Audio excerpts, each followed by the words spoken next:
Hi everyone, this is Richard from Richard Legend Board Game Fanatic, and today we're going to be doing the second part of Roleplay Adventure Battle of Blacklake. I hope you liked the first video, and we're just going to go right into it and get into the second part and see how it goes. Hope you enjoyed all the mechanics so far, and hopefully I can get better at skills and battling. Right now I don't have any cards that really are helping me very much, but hopefully I get the numbers and the colored dice I need for the rest of the stuff. So we'll see. So let's get down to the table and see what happens. Alright, I can get one more dice. And I can do another white. So I will have to put this in my spent section and get a white dice and roll it. So hopefully I get, shoot, oh. And I got 5. That's not what I needed. Okay, I need 3 6s.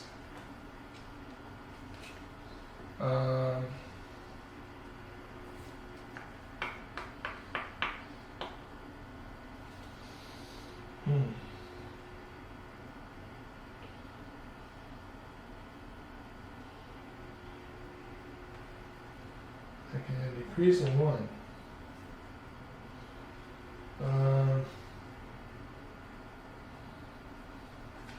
That's what I need to find out. I can decrease in 1 to a 6, that'd be great, but I don't know if I can do that.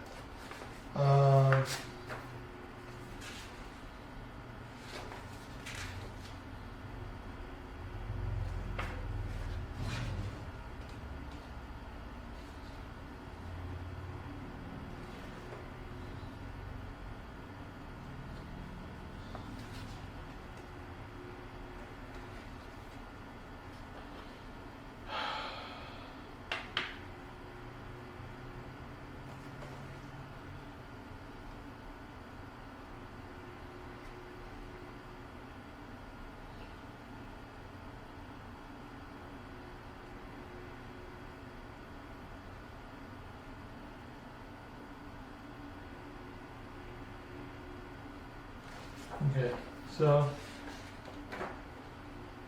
that's what I'm trying to find out.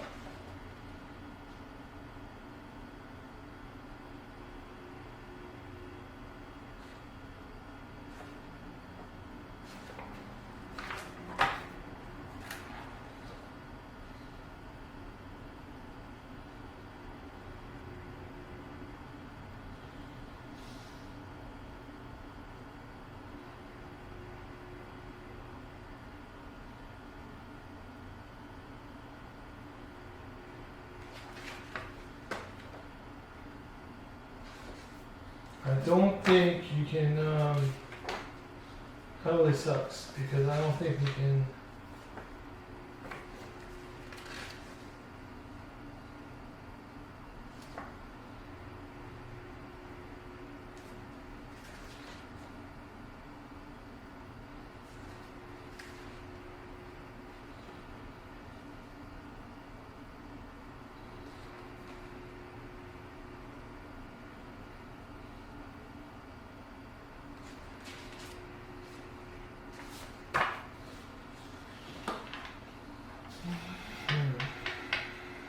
can't even do anything.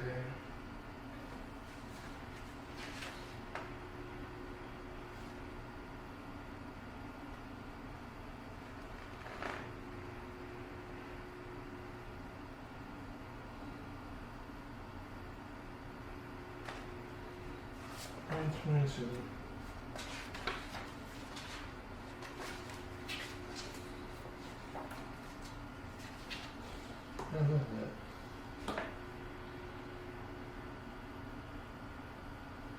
Okay, it says increase or decrease the die. And it cannot decrease it from 1 to 6. I can't do it. Okay, so I can't do it.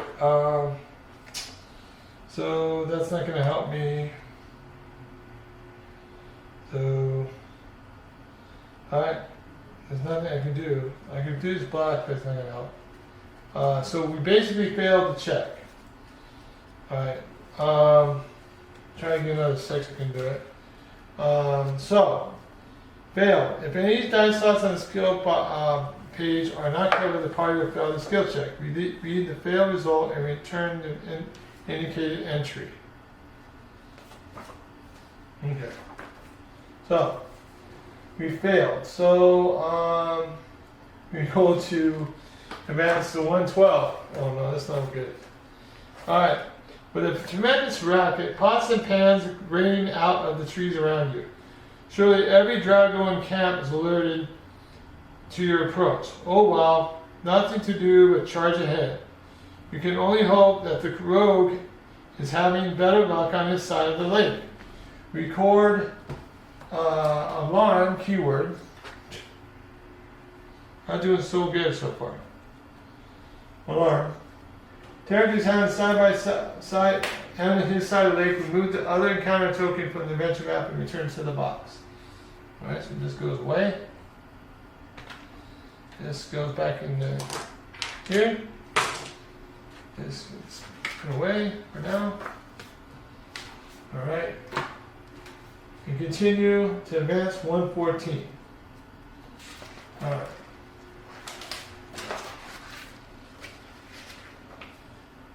Before heading forward to the camp, you take a moment to catch your breath. The crescent moon reflects eerie off the glassy black surface of the water. The reverse charge indicator below gives you the opportunity to rest. You should rest now so that you can learn how it works. See the resting section on page 11 of the workbook. Okay, so we will. And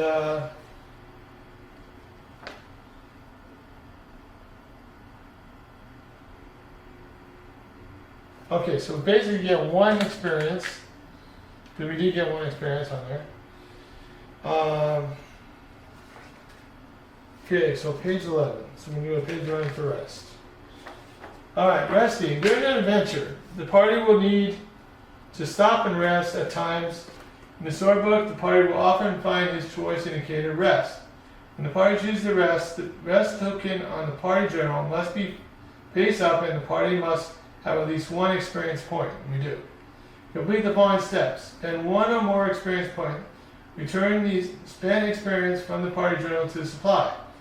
Each player draws one dice from the dice bag equal to the amount of XP spent. So basically I take one. I'm not going to take two. We only have like 5 fatigue right now. I get 4. So each player rolls the dice and returns stamina from the fatigue box to the supply equal to the result, then puts the dice back in the dice bag. Okay, so I get 4, and these go to supply. Alright?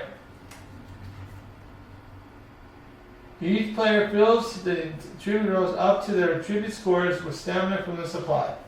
So basically I'm at 3, I need 2 for dexterity. And I need 2 for intelligence. Good. The tube roll has excess stamina to excess return to supply. Each player whose class card is face down flips it up. Each player returns all bonus play tokens from the T box. I didn't use them. Okay, each player returns all cards from the spent space to the hand space. Okay, boom.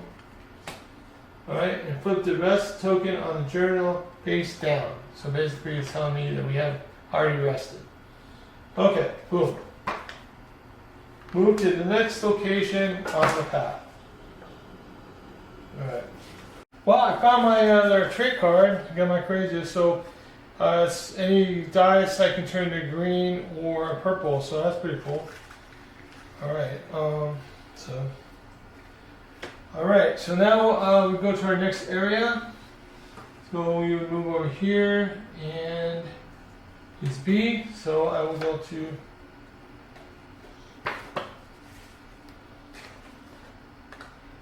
B. Common camp. Oh yeah, here we go.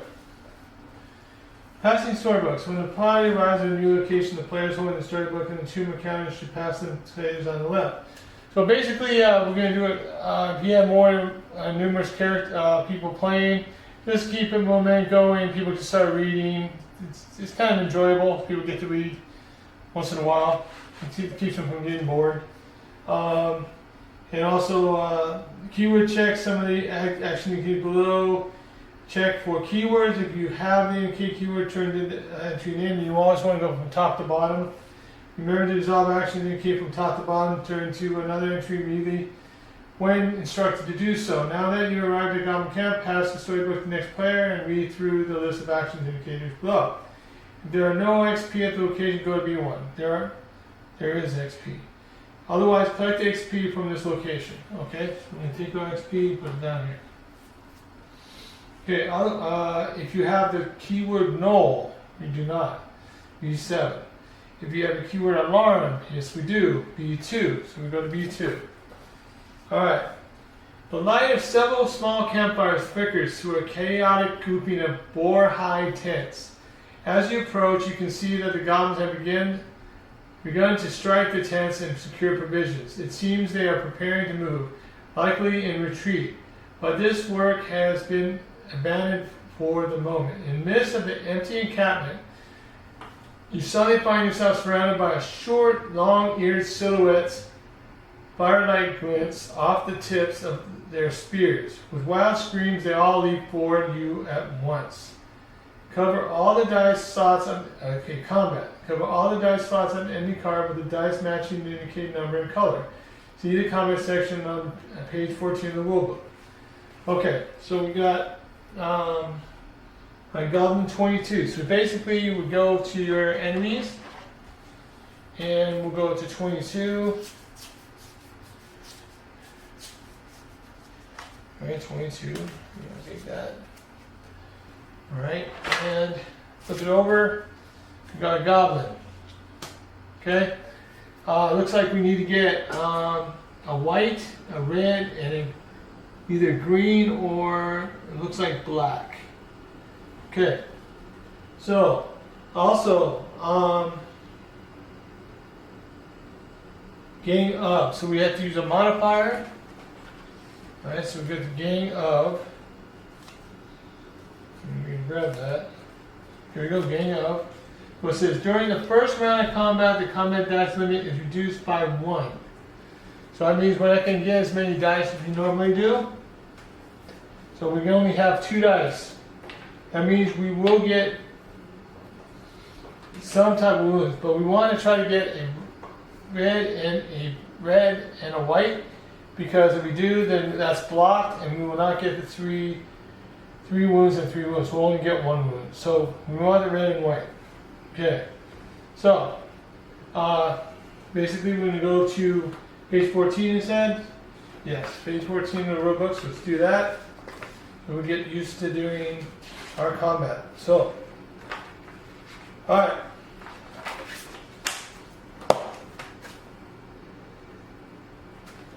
Alright, party will encounter enemies during the adventure, which often leads to combat. Combat is indicated by the storybook by the combat box that indicates the enemy's name and number and any modifiers. During the combat, the players must work together to cover each dice slot on an enemy card with a matching die. If they cover all slots by the end of the combat, they will be victorious. Otherwise, they will be defeated. These combat can last for up to 3 rounds. Okay, so one thing we do is we make sure we put a black dice here. This will be for the first round. So the next round we will get another wound if we don't get these guys out of here. The first round there won't be any type of wounds, so we're good for extra wounds. So, alright, so find the name of the enemy in the enemy deck. We just did that. Put it face up. If the combat box indicates any modifiers, find the modifier. We did. Place a round marker on the leftmost. Also be green instead of black. I'm sorry. So, boom. Alright.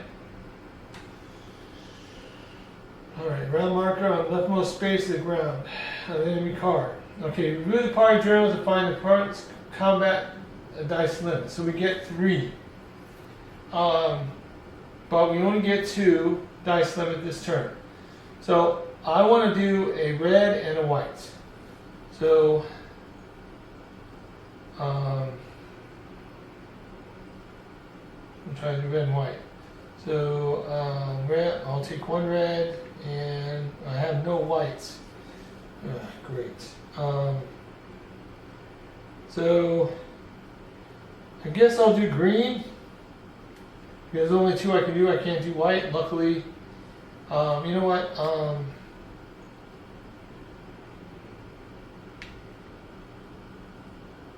Oh, I can do a white though. In my cards, I forgot. So,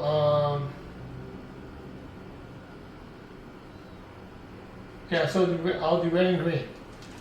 Okay. So I'll take red and green. All right. Alright, there's a chance I can do this in 1 round, still. Okay. Alright, so I'll review the number of dice that the player can add to the dice pool. It's been spent by moving it to 2 rows to add a die of a specific color. We did this. Okay.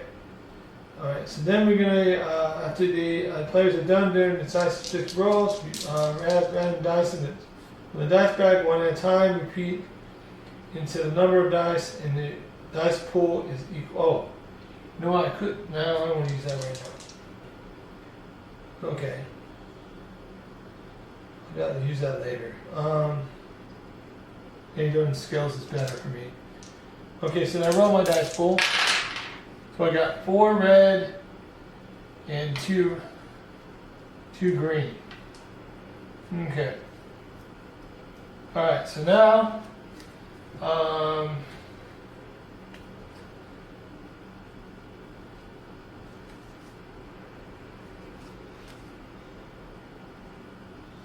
So I get total play limit cards. I'm going to take a white, first of all, and I'm going to roll that dice. Okay.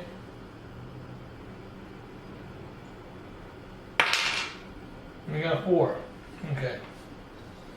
Alright, so this. Okay.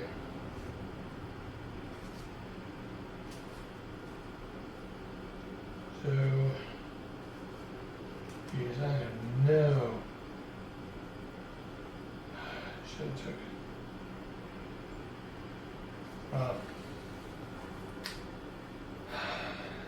Let's see. Let's hit a purple.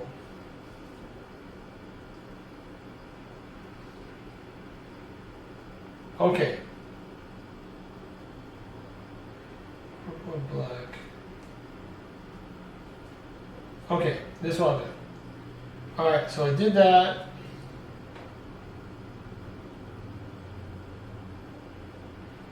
Shoot, I need to increase. I can't use this to decrease. Man, this really sucks. Wow.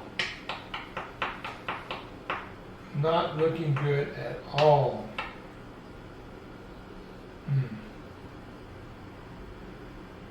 So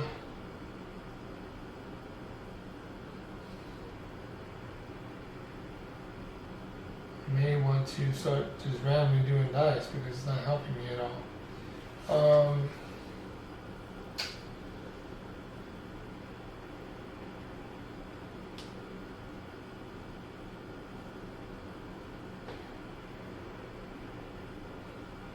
All right. Wow. I don't think I have anything to do this round.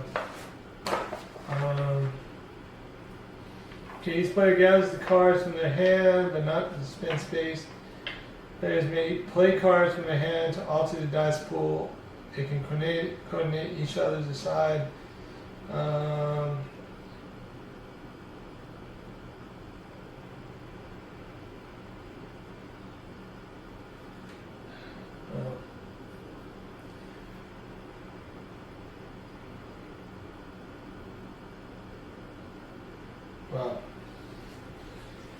Really, it's really tough because I can't.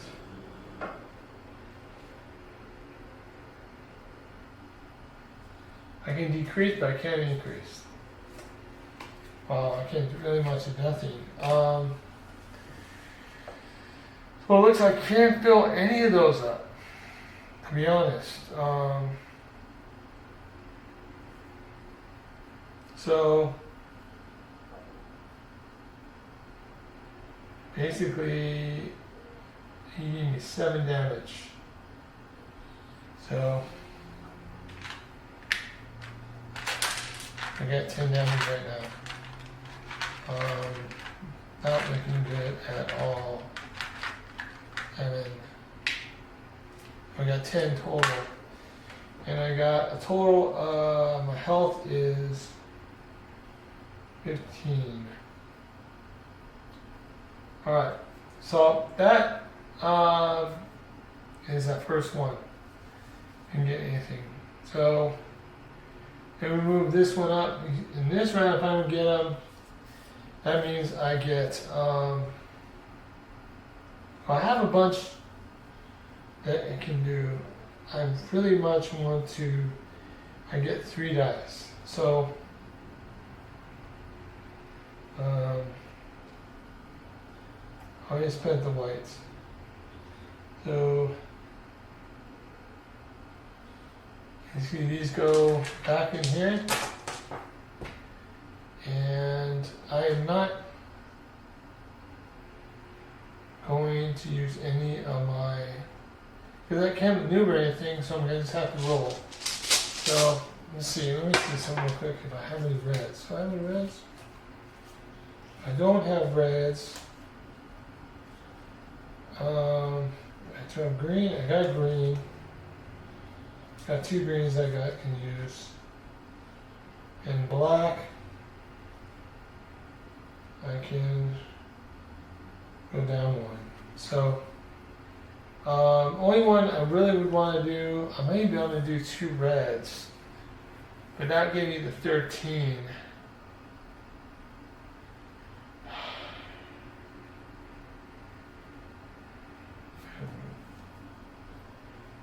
I'll do 1 red. Yeah, I'll do 1 red, just to make sure. And then I will take 2 dice. So I take 1 dice out at a time. So take these. I can take the green. Oh, shoot, I should take the white. I don't think about it. You know what? I should take the white. Yeah. And then I will take 2 more. And shoot. Take a roll. Okay. Alright. So let's see what we can do here. Hopefully we can roll some good dice here. So I didn't roll anything good. Nothing good. Wow. Okay. Wow. And I have nothing to maneuver it. Everything's decreased.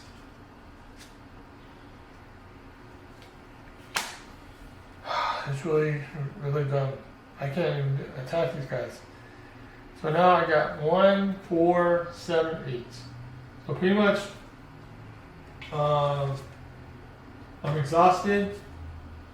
So when the amount of stamina player's fatigue box is equal to the current health, they immediately become exhausted. Any more stamina that would be added to the fatigue box is ignored until they are revived. Exhausted players cannot play cards, use class abilities, or spend stamina. There are 3 ways of more stamina. The entire party is ever exhausted at the same time. The instructor instructs to mark the next box, death track, and read the corresponding death entry in the Tomb of Encounters. Wow. Okay, so basically we died already for the first time. Okay. And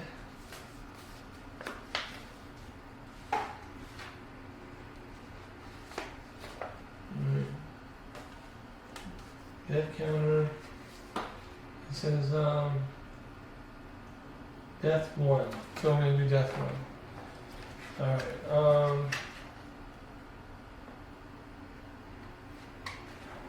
two more counters, sorry. So I'm gonna take this.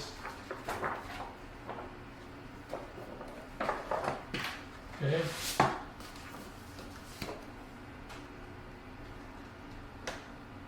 Alright. That's one. Here we go. You sit down to rest and your vision becomes distorted. If a rippling curtain of fog was passed between you and the world. When the fog lifts, you find yourself in a stone hallway, cold and dark. An old woman approaches you from the darkness, wearing a black hood that obscures her face.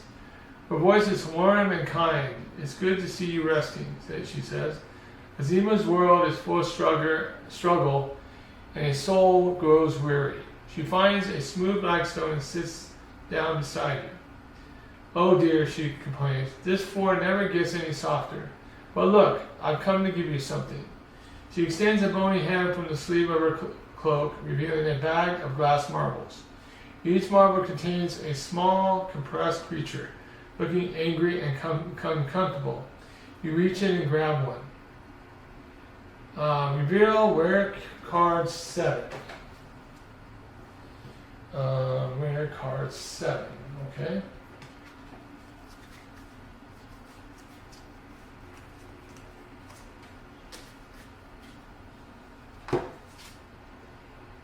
A friend of confinement. Object. Oh, another card. So this is a one-use card because it has the X. It gives you 3 red dice. That's pretty good. Alright. So I'll put that in my hand. Record the keyword passage. So I'll put passage down. Okay. Recover. Roll 1 die, then remove all the XP from the party journal that exceeds the roll result. Okay, so I have 15. I should have 15. So I will put 5 more in there. This is roll 1 die. Oh, and remove all the experience. Yeah, all of them. Okay. Alright, each player roll 1 die and remove all the stamina from your fatigue that exceeds the roll result. For example, you roll 5 on the die and remove all 5 stamina. So I got 5, so I remove 5. So I got 10. Alright, each player remove all bonus play tokens from your fatigue box and return them to the party journal. Don't have it. Each player fill your tribute rolls up to your tribute limit. Okay, so now I'm going to put this. So 1, I get 3 more.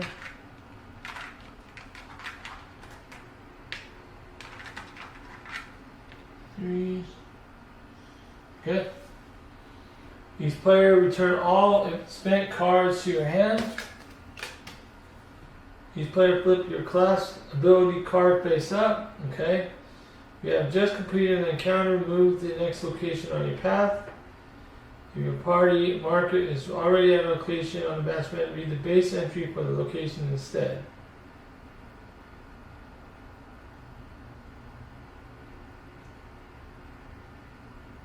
Okay. So I will base. Okay, so then we're going to read the defeat.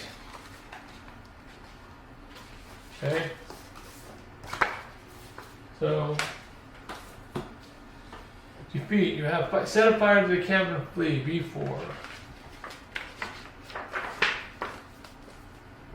The goblins overwhelm you. Outnumbered, you set fire to the tents and flee into the darkness beyond. To your surprise, you make no effort to pursue you or to put out your fires. Instead, they gather their meager belongings and begin a march to the north, back toward their homeland. It seems they have had enough of this war. By the light of the burning camp, you find something that they left behind. Reveal discovery 95. Okay, 95.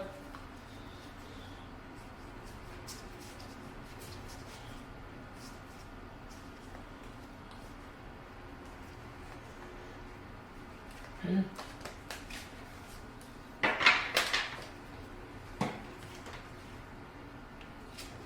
And we got an ancient key. Cool.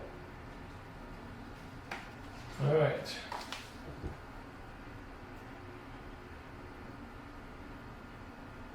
Record the keyword goblin. Goblin. Okay? Another fire rises from across the lake. You trust that Tarek is making good progress and will meet you at the fortified gate ahead.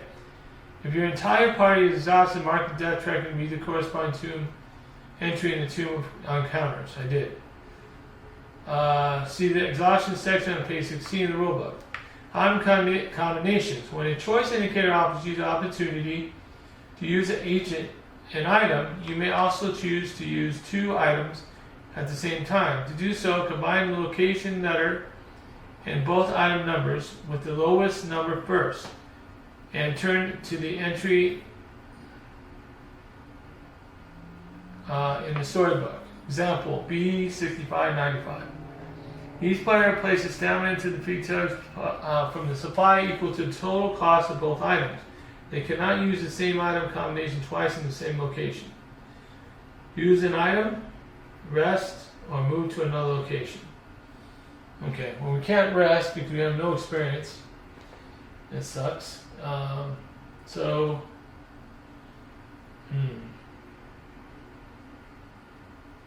told me not to use the bluestone fireball. So we could use, go B95 and see what happens. Let's do that. B95, and it's 0 stamina anyway. So the agent key has a nice weight to it. You suspect that it must unlock something of great value. Use another item, rest, or move to another location. Okay, I could go and use the bluestone fireball, so that'd be 6595. But I thought he said not to use it because you can use it during the outpost wall. So we don't want to mess with that. So we're gonna rest. We can't rest. I can't have experience. So we'll put these dice back in. Wow, really not doing well. Okay, so I did get that extra scroll that I needed. Alright.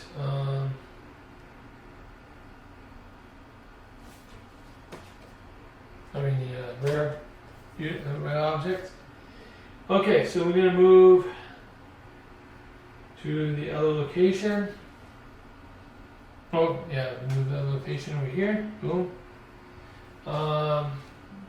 And then we're going to D. We're at D, outpost wall. If you have the keyword open, D2. We do not. If there's no XP at the location, D1. Well, there it is. There's XP. Grab it. Otherwise, collect XP in the location and continue reading. So it says, you approach the fortified outpost as the moon sets, leaving you in utter darkness. Behind you, twin fires burn on either side of the shimmering black lake. You feel your way across the rough wood of the outpost's massive gate, but can't find no handle or latch. Yet the gate holds firm. It must be barred from within. Behind this wall, the Drago are protecting a powerful artifact. Tarek Nolan, the halfling, is nowhere in sight. Use an item, rest, or move to another location. Alright, we're going to use 65 because we're going to blow this thing to smithereens. So 65. So these 65. Okay. And we have to use a stamina, so I'm going to get a stamina right here. Boom, boom. Okay. You uncock the bluestone fireball at the base of the fortified gate and run for cover. A thunderous explosion tears a wide flaming hole in the wall, giving you passage through. Map cards. Second action indicators below tells you to reveal a discovery card that is not an item. Some discovery cards will update your map. The bottom left corner of these cards indicate where they go on the adventure map. In this case, place the outpost interior discovery card 16 on map coordinate 4. Remember to add 1 experience to the new location from the supply. Okay, so I'm going to record first of all the open, keyword. Okay, reveal discovery card 16 and place one experience point on it. 16, okay. Oh, we got to take this off. Oh, yeah, this guy's going. This can go back in here.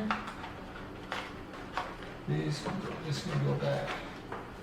That's 22, so we'll put 22 back. For now.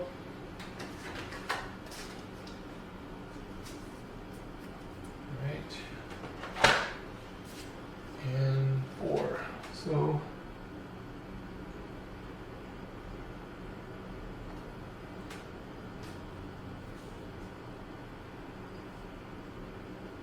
yeah, right there. Okay.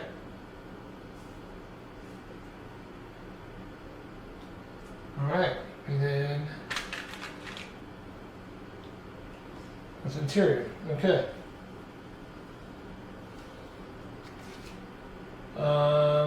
So return Discovery 65 to the Discovery deck.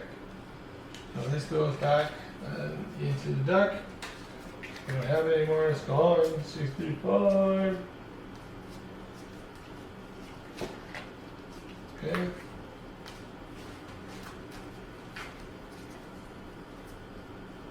Can rest and move to another location. Well, we're gonna rest.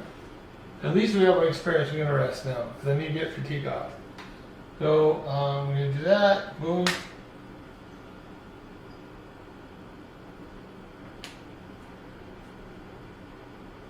Yeah, we passed that one, so this should be invested token should have been already up. Alrighty. Because of the combat.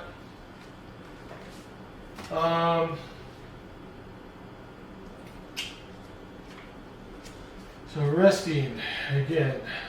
So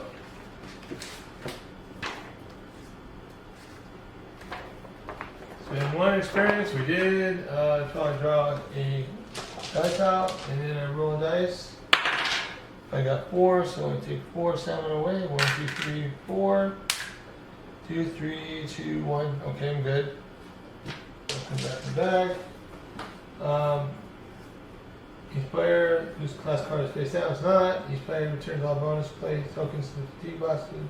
Okay, each player returns all cards from the spend space. Did that already, and then we would put this over again. Okay. Okay, then we move to another location. So we're going to move to E. Alright, and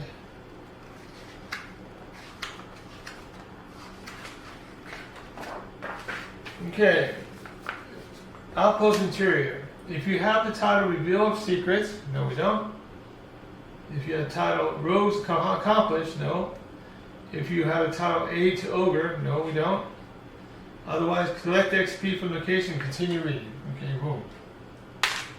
Oh wait, that's shouldn't went here. Alright, you pass through the smoldering hole and enter the Drago outpost. Its massive wooden walls are solid, but roughly constructed. They enclose an open space, empty except for a single chest of a white metal and gray-skinned ogre who stands before it with an iron club. The ogre shouts in the Drago language. It's gibberish to you, as if he were making all sounds but none of the sense of Nilo's common. Retrieving his angry cries, he smashes the metal chest with such force that it shakes the ground around you. But the chest only rings out a remarkably pleasant tone. It remains unbroken, undented, and firmly in place. Enraged, the ogre approaches you, shouting and swinging his club wildly. As you watch his outpost, you catch a glimpse of something moving in the shadows behind him. Tarek Nolan, blade drawn, carefully approaches the ogre from the other side of the outpost. Faction tracks. At this location, the choices you make will affect your standing with the 3 major factions. Find the favorite marker and place them on the 0 starting aspects of all 3 faction tracks on the party journal. Okay, so these are what the black ones are. And you get placed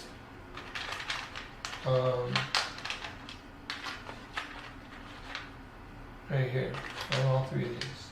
We're at 0 on all of them. Alright. When ready, make your choice about how to deal with ogre. Okay, for one thing, I'm a warlord. Okay, and also I'm loyal. So I am greedy, courageous, and I mesmerize. So by the look of my character, I have to play, because I'm working with Tarek, I have to be loyal to Tarek. So attack the ogre or try to understand what he is saying. I'm going to attack the ogre. So E2. The ogre throws himself at you with all the ferocity of a cornered animal. He swings his iron club wildly and races toward you. Combat. Tog. 52. I'm going to take 52 out of here.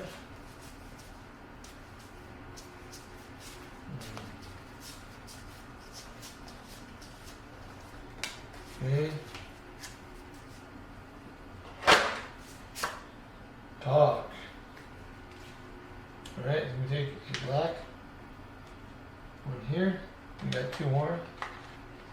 We'll put these here for now. Okay, so alright, so I need a blue, looks like a white, a green, and a red. Okay. Plus my combat dice limit is 3, so it's not gonna happen. We're not gonna finish. Well, there's a chance we can finish it, but we'll see. Alright. So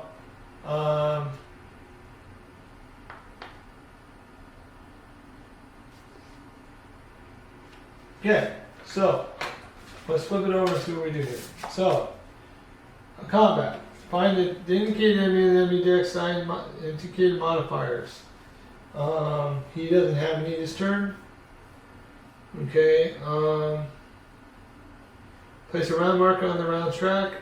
Build the dice pool. Spend stamina to add specific dice. Okay. So I can use, I got a total of 8 right now. So I do need to get, I need to get a blue, looks like, and a white. Or is that purple? I'm trying to figure out, is it white or purple?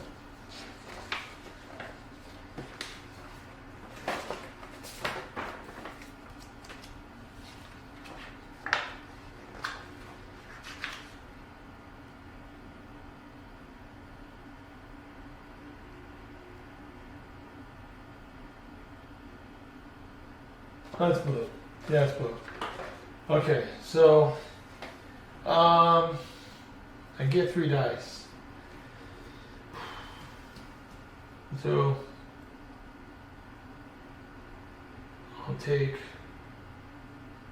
1 blue and 1, I don't get any whites.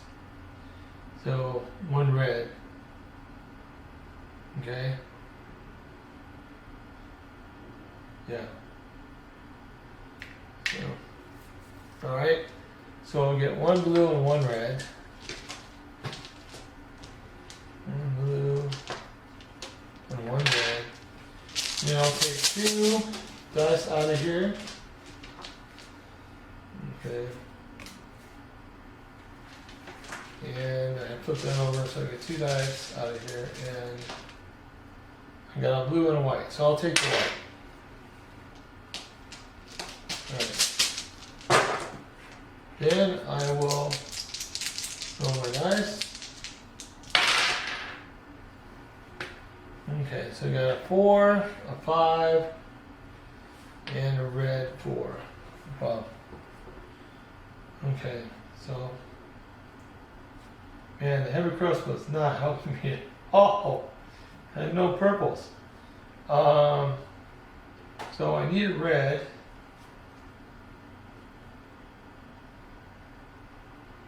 Red's not going to work.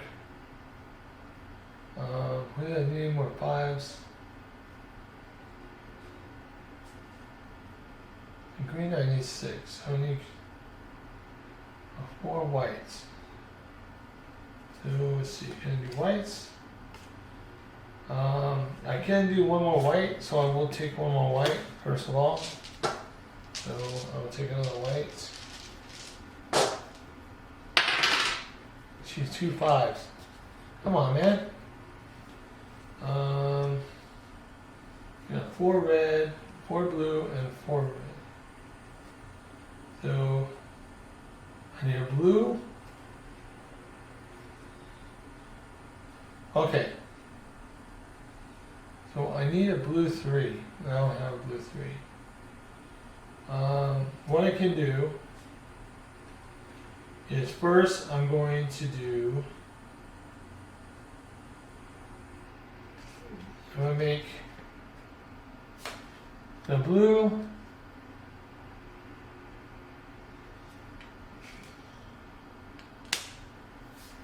is going to make this into a black. Okay, this red is a black. Okay, so I will make it. I'll make it more sense when I take a black. So I'll take a black 4. All right. Okay. So this one. All right. Set aside. So I got a black 4. I got a red 4, a 5, and a 5. Okay. So then I'm going to take this black 4, and I'm going to do this. I'm going to take it down to 1. Decrease it 1. So this is a black 3. That's 2 cards. Well, it's 3 cards really. And then I'm going to change that to a blue. So that comes out to a blue 3. Okay. So that goes here. So that's 4 cards. Alright, so that's done. Well, these I block 1. Now I need a. Now I could use this card, and I probably will, because I need to block at least 1 more.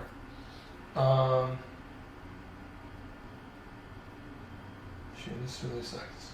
I have to use it right now.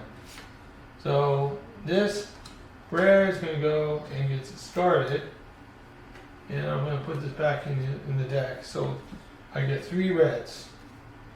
So I'm going to put that back to 7. Back in here is only one time use. Okay. And I get 3 reds. So 1, 2, 3. Alright. Hopefully.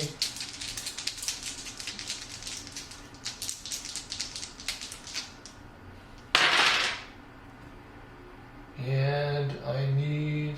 Shoot. Now it won't come up. Crazy. Alright, so I got a 3.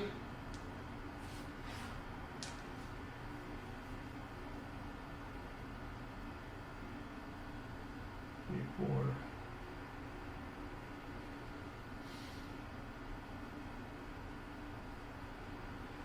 So I need a 5.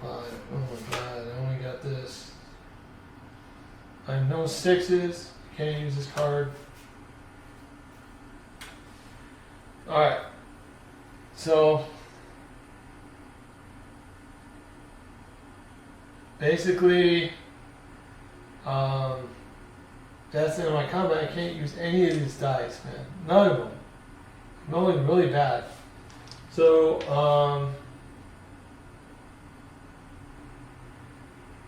basically, at the end of combat, I get 3, 5, 7. 7 damage. And I already have 5, 1, 2, 3, 4, 5, 10. So 17 total. So I would go to another. See, I got 1, 2, 3, 4, 5. That's 10. So I get 7, so I get 2 more. So I'm at 15. Boom. So I died again. Second time, man. This is insane. Okay, so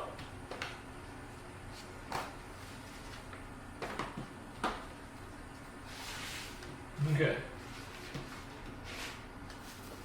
So I'm going to death again. And number 2. Wow, this is insane. I can't go anywhere with all my cards in here. Harvard, one player. Harder. Alright, so you return through a veil of fog to a familiar hallway, cold and dark. The old woman approaches you once again from the darkness with her bag of marbles. Back again already? She asks. Oh dear. The woman pulls back her hood, revealing gray hair and a wizened face. Her eyes are empty sockets, black and bottomless. You recognize her from the legend. She is Gethra, goddess of gates and thresholds. I fear you may not be long for Azima's world, she tells you, but our world desperately needs its heroes. I cannot let you pass just yet.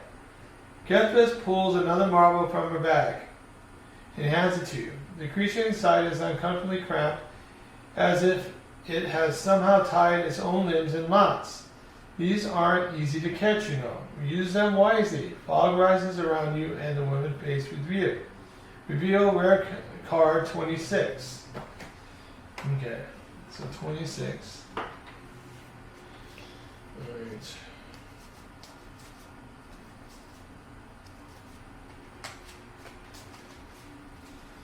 Alright, what do we got this time? Friend of ineptitude. I get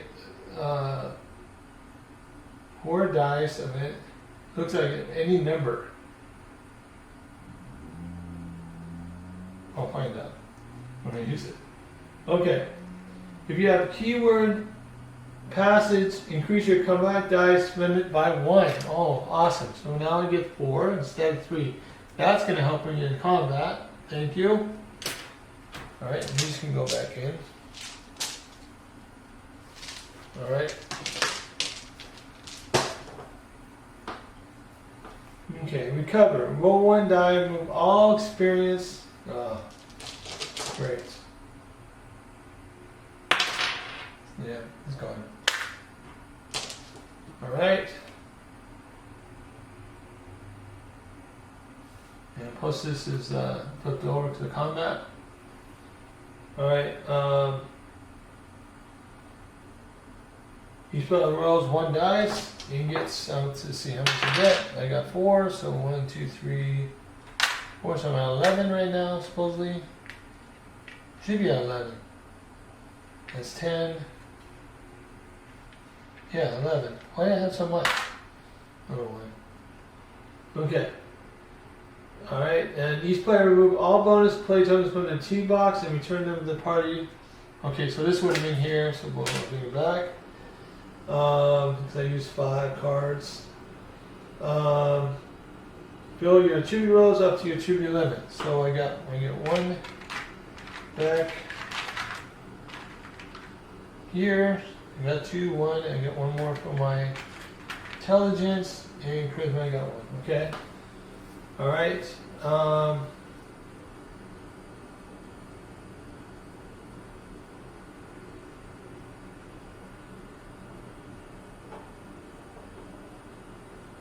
Alright, you turn your spend cards to your hand, boom. Flip your class ability thing over, boom. And record and pick the keyword passage. I already got passage. Okay, I'll just do it again. I'll just put passage again next to it. Maybe it's supposed to have 2. Oh. If you have just played an encounter, move to the next location on your path. Finally, is an already location. Read the base entry for that location instead.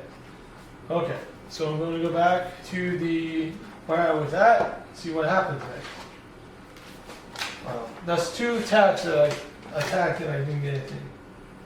All right, defeat. He thrashes you. He's 7. All right, so he's 7. The ogre pummels you mercilessly while you do your best to preserve your life. Luckily for you, the creature is distracted by his rage and does not sense the approaching happening, which stabs him to the back of the neck. Well, says Tarek, that's one way to distract him. Reveal title card 3. Alright, so this is where we start getting stuff that's backstory of what we're doing. So I'm going to get tile check 3. Alright. Wheel tile part 3. Road accomplished. Compass. At Blacklake, your mission with Tarek Nolan ended with the death of an ogre. This battle will not be forgotten, neither by the halfling nor by the ogre's ghost. Find the deck of tile cards. Do not shuffle or examine them. They should be in numerical order as the numbers are on the backs. Find card number 3 and place it face up in the title space as part of your journal. Titles like this record your decisions and altered events of future adventures in the campaign. Favor markers. Adjust the favor markers on the faction tracks as instructed by the action indicated below. For example, Draggle favor instructs you to move the favor mark 1 space to the left on the Fraggle faction track. See faction tracks on page 11 of the workbook. Alright, so basically we're bringing this one up, King's favor, and Draggle's favor is going down one. Alright, if you have both of the keywords goblin and alarm, yes we do, E12. Okay. Now that the outpost is calm, Tarek relaxes on a tree stump and carves slices from an apple. I have to say, your approach to the goblin camp was less than artful, but it did get all the gnolls from my side of the lake to look in the wrong direction at the same time. You're like a fireball at a wooden gate, noisy but effective. I can work with that. Continue. E21. Okay.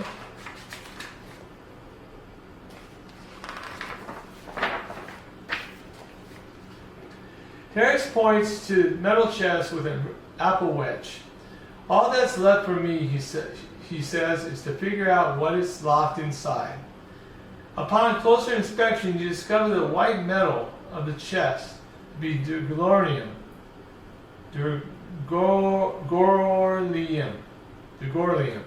ancient alloy forged to contain objects from other planes. No force will crack it. Its lid must yield to come to some other secret. You find a pear-shaped indentation above its keyhole. You find a pair. Tarek knows your interest in the chest. You can return to the regiment now if you like, or you can stay and help me open it. Venture complete. Your mission here is complete, leaving you free to explore the area at your leisure. Are there parts of the lake you have not yet visited, or items you have not yet found a use for? From now on, when a choice indicator gives you the opportunity to move to another location, you may instead turn to the final section of the storybook titled "To the End." If the entire party is exhausted, mark the death track and read the corresponding entry in the Tomb of Encounters. See the exhaustion section on the page 16 of the rulebook. Exploring the map. When moving around the adventure map, you do not need to stop at locations without XP or other tokens on them. For example, you can currently move directly to the Goblin Camp or the Gnoll Camp because you already cleared the XP at the outputs wall. When you return to the location that you have previously explored, make sure you read the base text of the entry again. For example, if you return to Boiling Prairie A, make sure you read entry A again. Use an item. Okay, I am going to use an item. I'm going to use the ancient key. So I'm going to use the ancient key 95.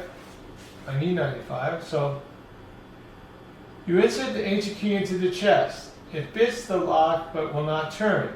There must be some other mechanism at work. Use another item, rest, move to another location. Right, I can rest.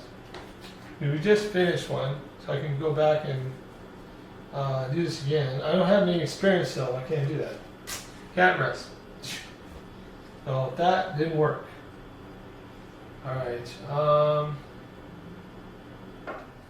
so this guy, Tog, I'm going to put this back in here. This goes back in the enemies again, 52. Alright.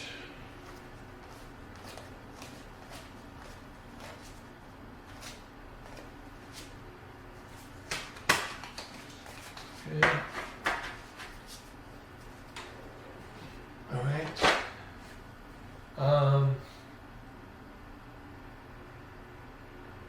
Could go to outputs. Let's go to outpost wall real quick and see what we can find there. D. I don't think we did much anything there. D. All right.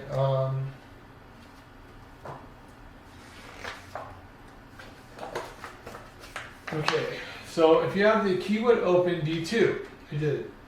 You stand in a smoldering hole that you blasted in the fortified gate. Rest or move to another location. Okay. There's not much I can do there. So then we'll go to C. All right.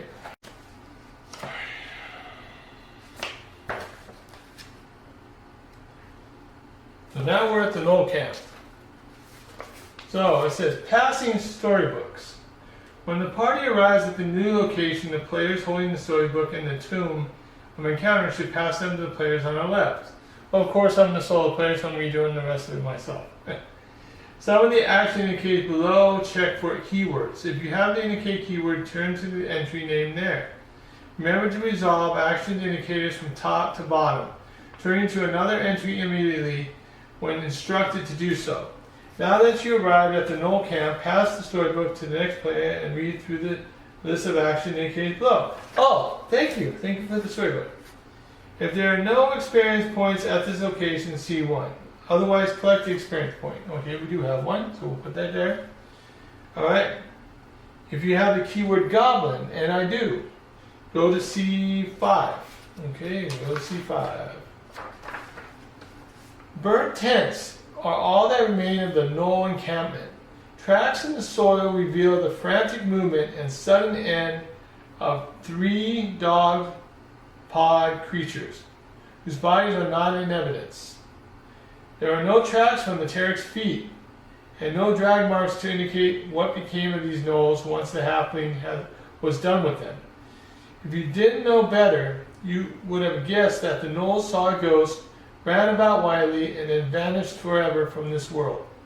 Terek is a more formidable operative than you suppose. In the ash of the tent, you find something he overlooked. Reveal discovery card 86. Ooh, cool. So we get our discovery cards here. And we go to 86. Alright.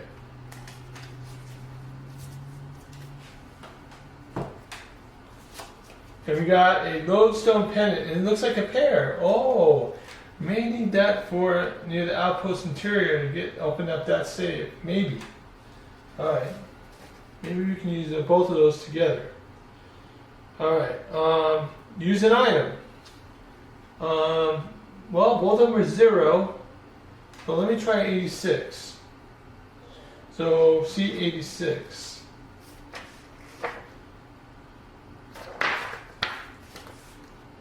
The lodestone pendant is expertly made. It's magnetic stone carved into a smooth shape.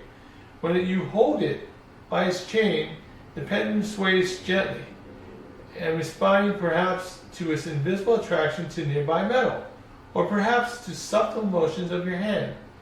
If you had something else to hang it from, you could get a clear picture of its attraction to metal.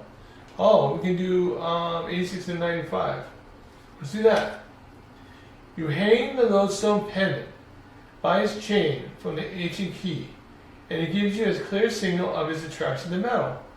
It gently pulls you toward the corpse of a gnoll. In the gnoll pocket, you find a gold coin. Gain 1 gold. Cool. Use another item, rest, or move to a location. Okay, so I will rest, and I will roll a dice to get some of these fatigue out. Oh, I can't rest. Huh. Yeah, I already rested. I haven't had combat yet.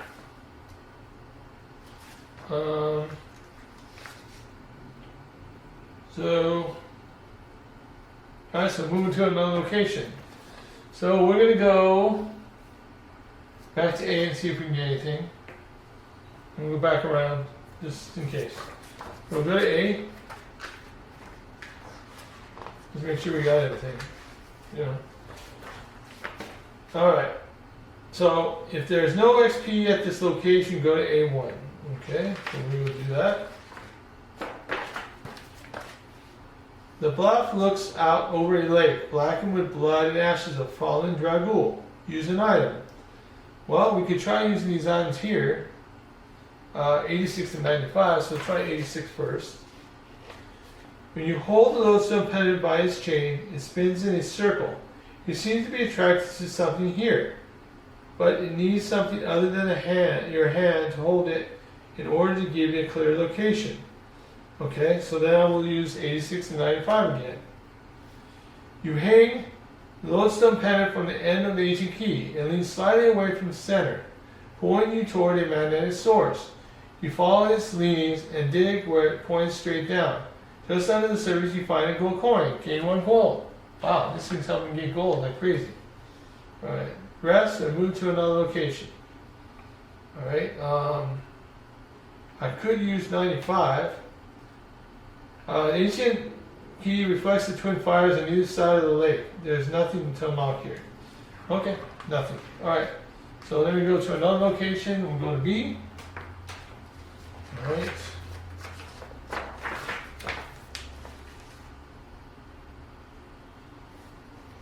Okay. If there are no XP at this location, B1. Burn contents of all that remain in the goblin encampment. Use an item, rest, or move to another location. Alright, let's do that again. 86 and 95.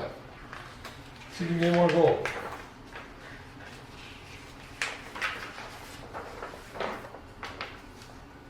You hang the lodestone pendant from the end of the ancient key. It leans forward away from you and to the left. It seems to be responding not to metal but to your own inner sense that something of value remains hidden in the ruins of the goblin camp. You follow the lead of the pendant, which draws you to ashes of a tent, where you uncover a cork bottle of a healing elixir. Each player roll 1 die and return stamina from their tea box to the supply equal to the result. Oh, that's cool. Alright, so 4. So I get 4 more out. So I only got 5 left. Okay, cool. Use another item or rest. Yeah, I'm not gonna have everything there. So then I'm going to go back to D. Boom. And let's see, back to D.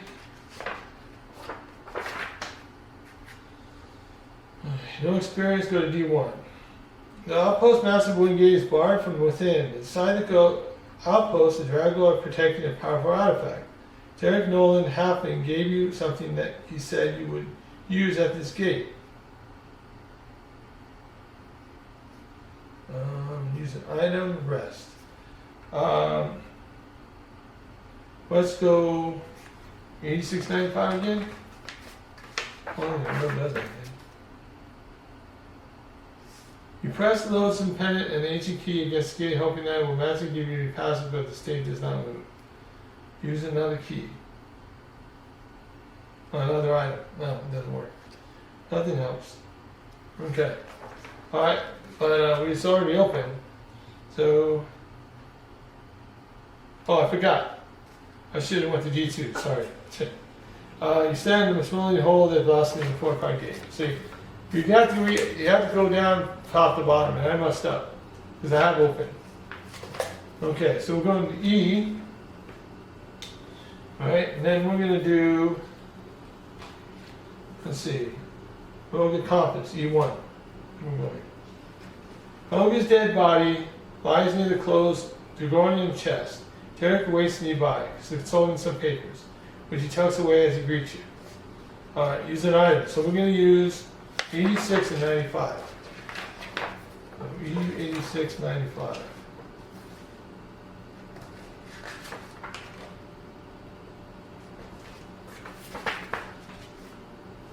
Okay. Okay, you press the lodesome pendant to the pear-shaped indentation on the chest and insert the ancient key.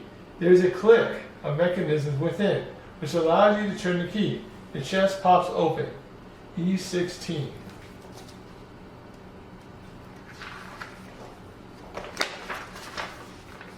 As the chest pops open, the earth quakes and the sky crackles with strange purple energy. For a moment, you hear the screech of bats, and you smell a briny sea. Tarek holds forth a chainmail sack of the same white metal as the chest. Quickly, grab the object and place it in here. You reach inside the chest and pull forth a plain glass jar of translucent gray material. Strange, colorful images pass through the material as if it were displaying the dreams of another world. Place this curiosity in Tarek's tricolorium sack.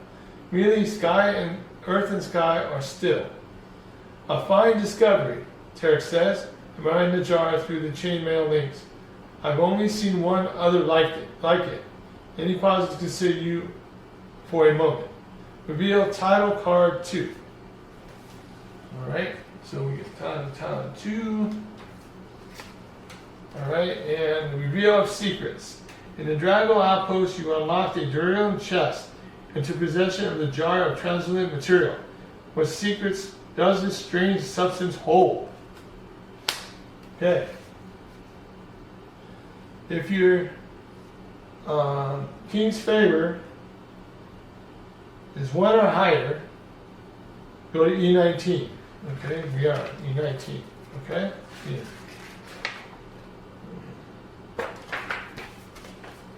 Tarek smiles and hands you the Dragonian sack.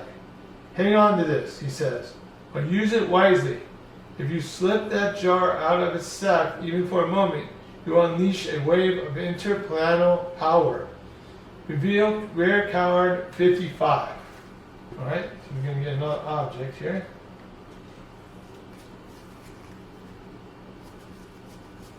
Rare card 55.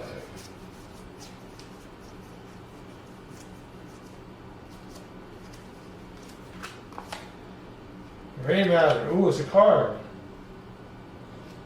So we can do plus whatever, a dice with whatever number I want. So that's cool. Alright. And this only can be used, it can be used more than once. Okay, so these go back. It says, when you party discovers a rare card, discuss which player will add the card to their hand. As with every decision by the party, attempt to reach consensus. If you cannot reach consensus, take a vote. The current story tale breaking ties. Tarek pulls several empty Duronium chainmail sacks from his pack and hands them to you. Consider yourself recruited to the cause, he says. There are Duronium vaults hidden all over Nalos, each holding an object of great power. We cannot let them fall into the wrong hands. By the king's orders, we must gather as many as we can, and with haste. Rest and move to another location. Okay, so we're at the end. So we're going to go and read the end of the story. And we'll see what's going to happen here. How we're going to set everything up. So let's go to that.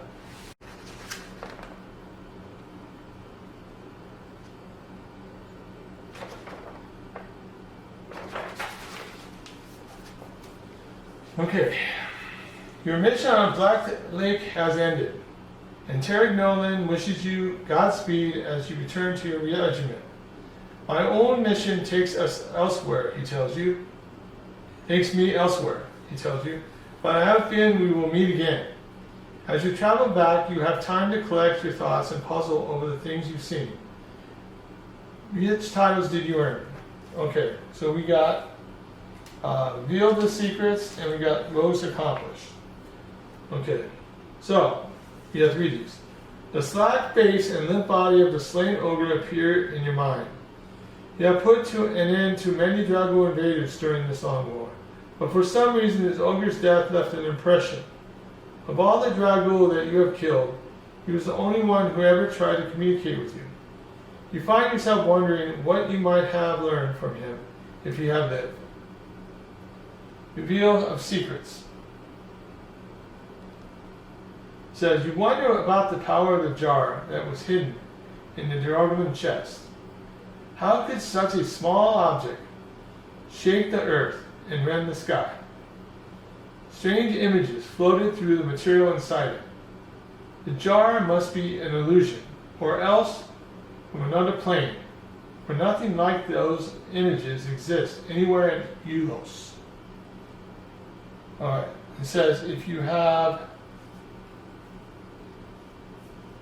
a key with Zalek, N1, that's what we have. So N1. Upon your return, you find your regiment preparing to march. Orders to move west, a soldier tells you, to the swamps. You report to Commander Zalek, who greets you somberly. They are off on one fool's errand and you another, I'm afraid. He hands you a letter from King Taron. It seems the king's hometown has been attacked by a giant troll, and he wants someone to bring him its head. That someone will be you, says Zalek. I'm still concerned about the cult activity in the capital, so I will wait for you there. Zalek nods and bids you farewell.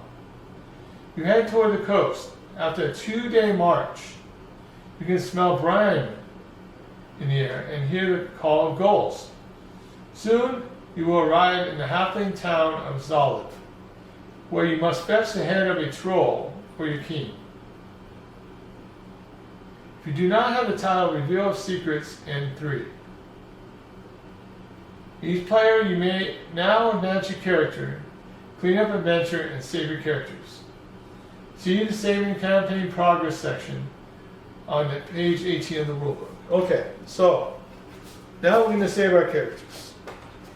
Right. That's the end of our first adventure, book 1, Battle of Blacklake. Alright, so now we're going to go to 18.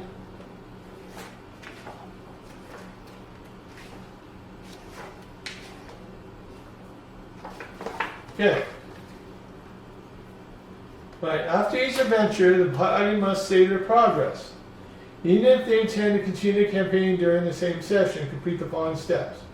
Erase all keywords from the keyword space on the party journal. Okay? So we erase all these.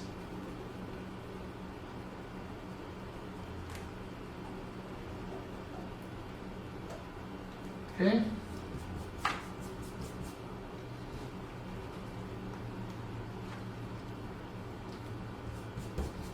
Alright. Return all map cards and item cards in the discovery deck. Put them back in numerical order according to the numbers on the card backs. Alright, so these, and this one here, and say so 16, 95, okay. We're going to put these in numerical order. Very important to make sure we have everything where it goes just in case we need to use it again. So 16, 86, okay, and 95.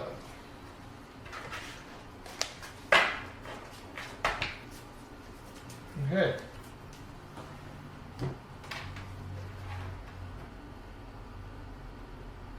Store the party's title cards with the party journal for use in the next adventure. Do not return the party's title cards to the title deck. So we keep these. Alright, so we hold on to those for now. Store each player's hand cards separately for use in the next adventure. Wait, I only got one guy, so it doesn't really matter. Right here. Alright. Record the party's current gold and XP totals in the saved gold and saved XP spaces. Alright, so we got 1 XP, 1, 2, 3, 4, 5, 6, 7. 7 gold. Alright. Put these back. Alright.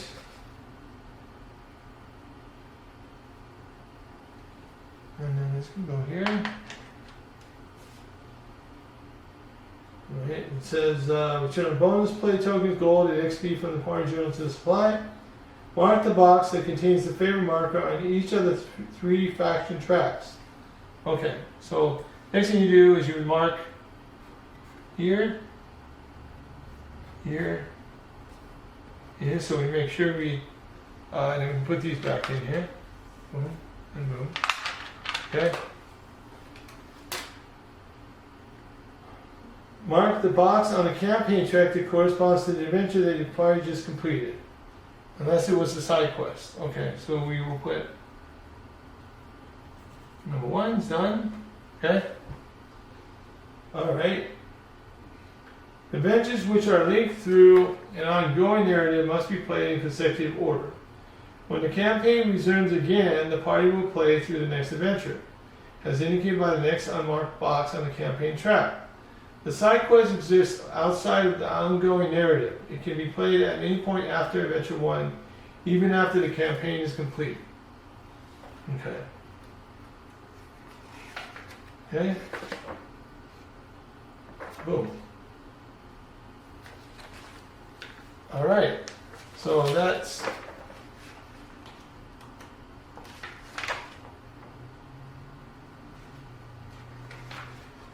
Oh yeah, okay, so now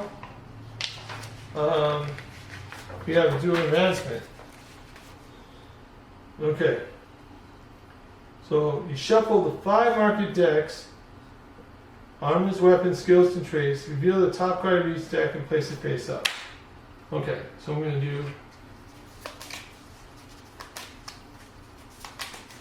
So I'm going to hope we get something here.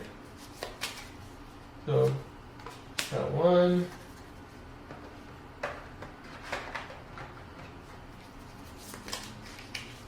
Trait.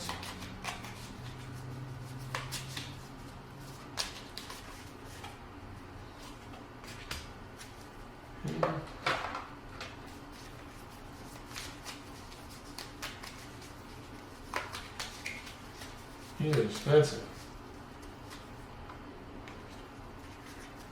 Oh.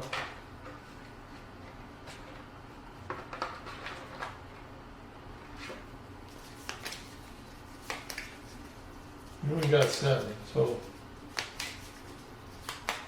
far I can do 2 of these so far. Can't get the Starlight one. You're lying. I need one with numbers, man. It's hard.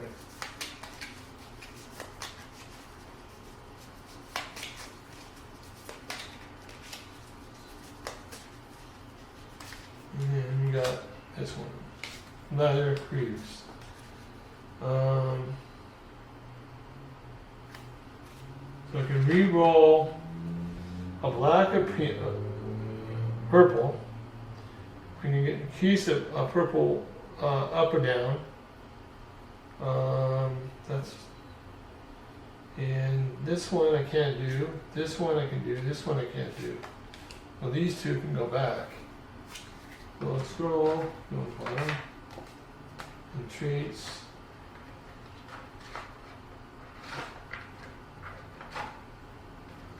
Give it back. So I can get one of these.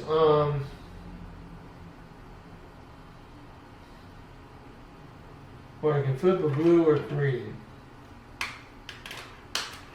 Purple, I only have 1. So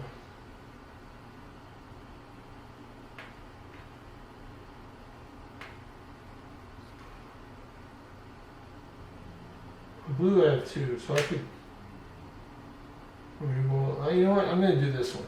I'm going to take the greaves. Okay, that's 4. So that gives me 3 back, 3 more. Alright. And then scale can go back.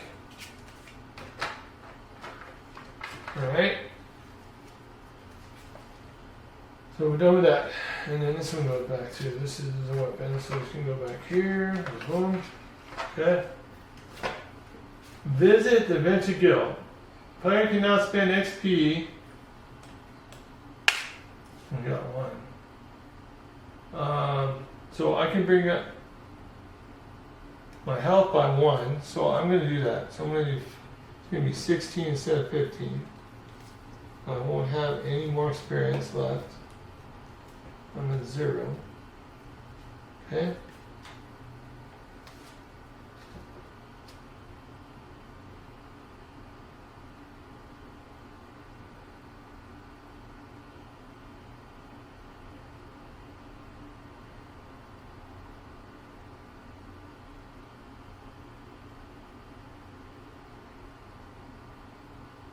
And then you can go to the market and sell too, but I don't want to sell any cards right now.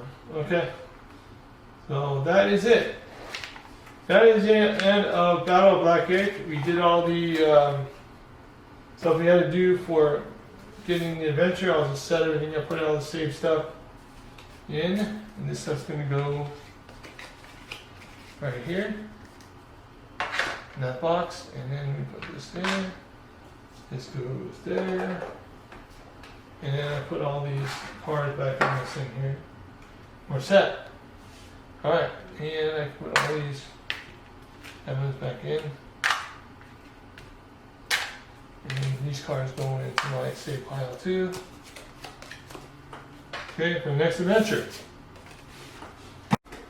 Alright, well that's the first adventure of Roleplay Adventure. Just kind of an intro. It's not kind of an introduction of what's going to happen. So now we have some jar that's got some special liquid that's probably used to open up gates, and we don't want to open that up very often, because we do, then we may cause trouble with it. But otherwise, we will be going to book 2 next. I was thinking about doing the side quest next, but the problem is I don't have enough cards or enough dice to do it, because that is, you're battling a bunch of different monsters. I need to get stronger. So we're going to do book 2 next. So that is where we're going to do that later on. So the next video we're doing, geez, I can't remember. Hold on one second, let me get my book.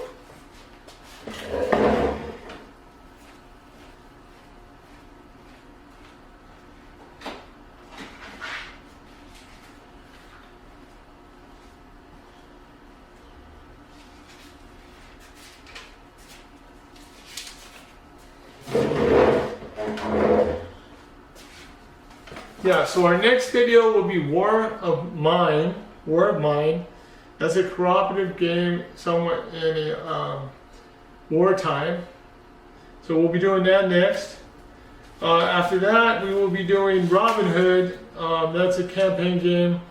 The same guy who created Legend of Andor made Robin Hood.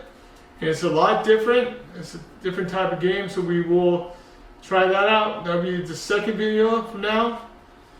And so we'll be doing that next. And we'll see how that goes. Alright?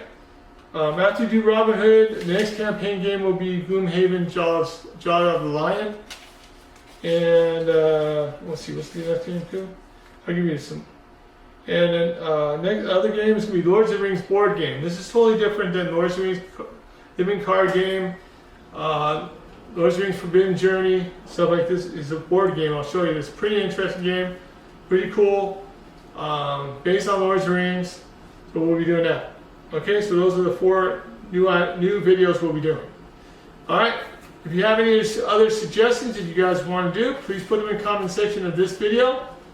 And I did link the first part of this video to this, so if you haven't watched it yet, it's already linked to the description. So hopefully you guys enjoyed the video, and I'll see you on the next adventure.